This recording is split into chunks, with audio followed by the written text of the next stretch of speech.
I just felt like speaking to YouTube. I haven't got any friends, you see, so I just thought I'd speak to camera.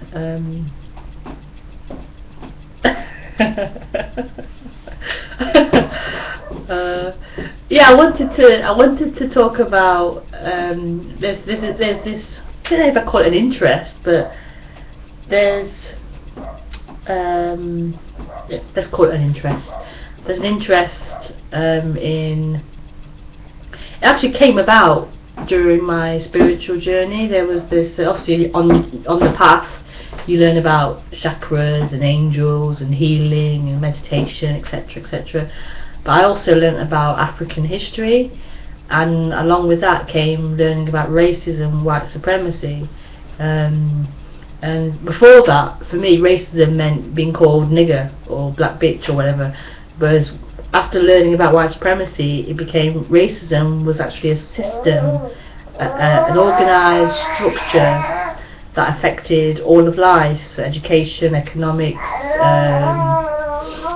entertainment, media.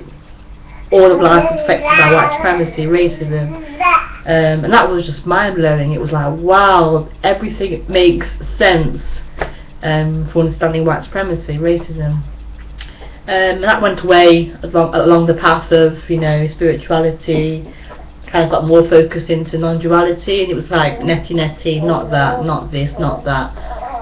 So that got kind of swept away as not really important. But then, the past few months, it came back, and there's a whole drama about how can this fit in with non-duality. It's just mad, but it seems to have a place.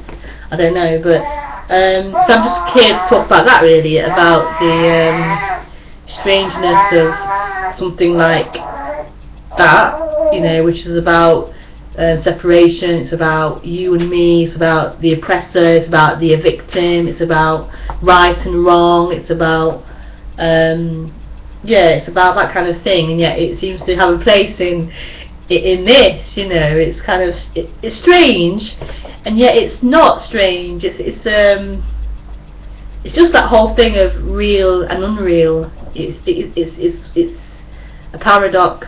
It's unexplainable. You can't really explain it,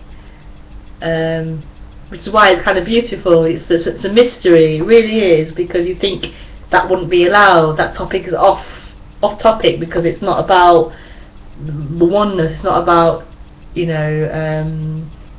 peace and love and universality and all the rest of it, but it's a story that seems to have a truth to it, in terms of the story of being a black person. And I think there's stories that are associated with different groups.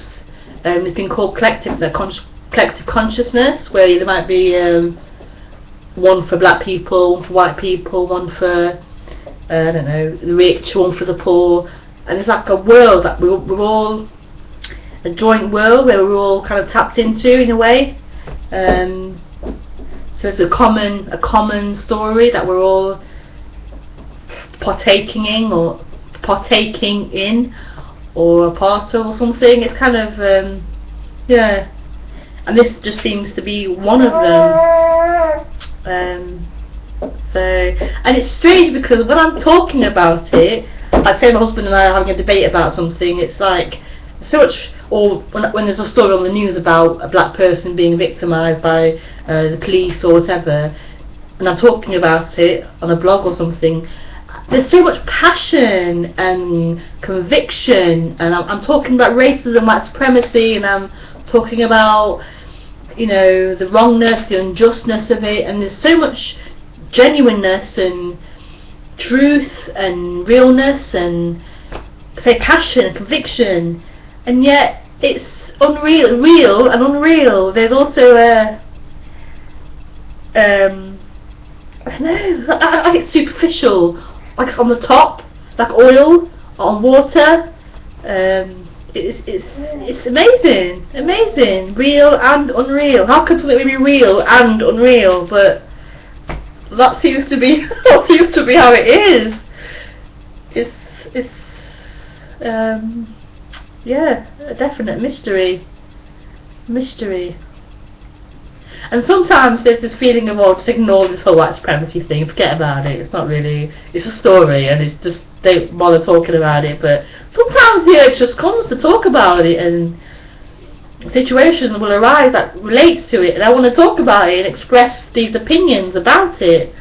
And it is pure story, and it's pure interpretation, and it's because there isn't a world. Where is the world? There isn't actually a world.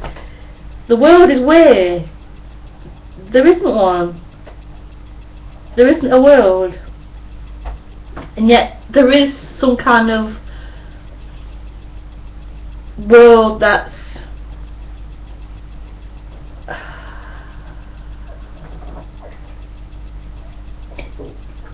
mental. There's a mental world, I guess. There's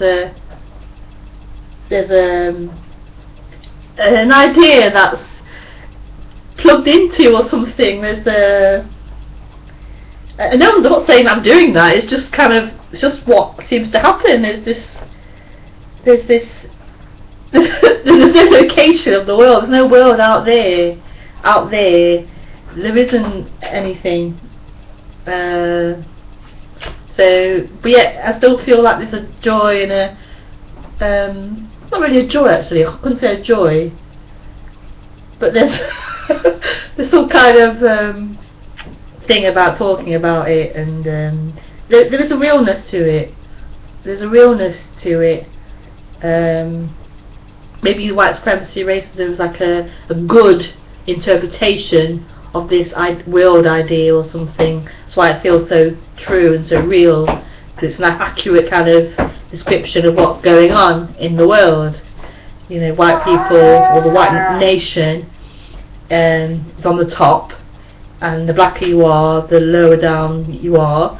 So the black people are the most oppressed and the most kind of controlled and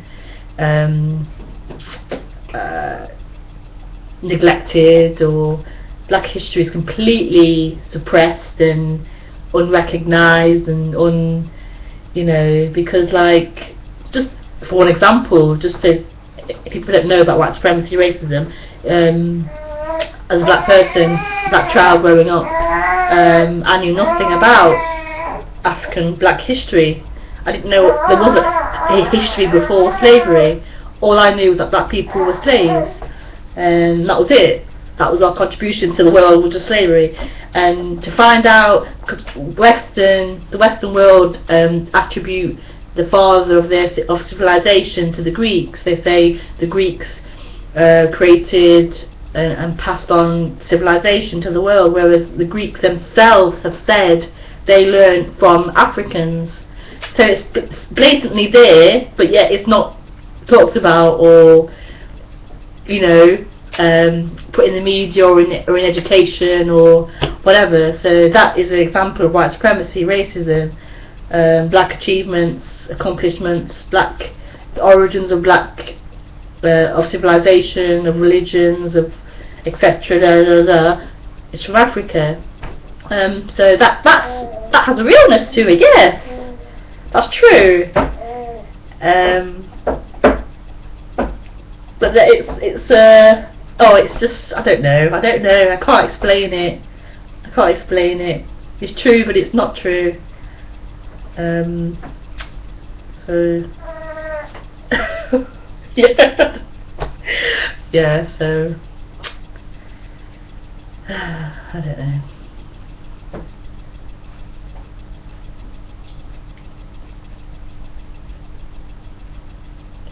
It's like a play of some kind.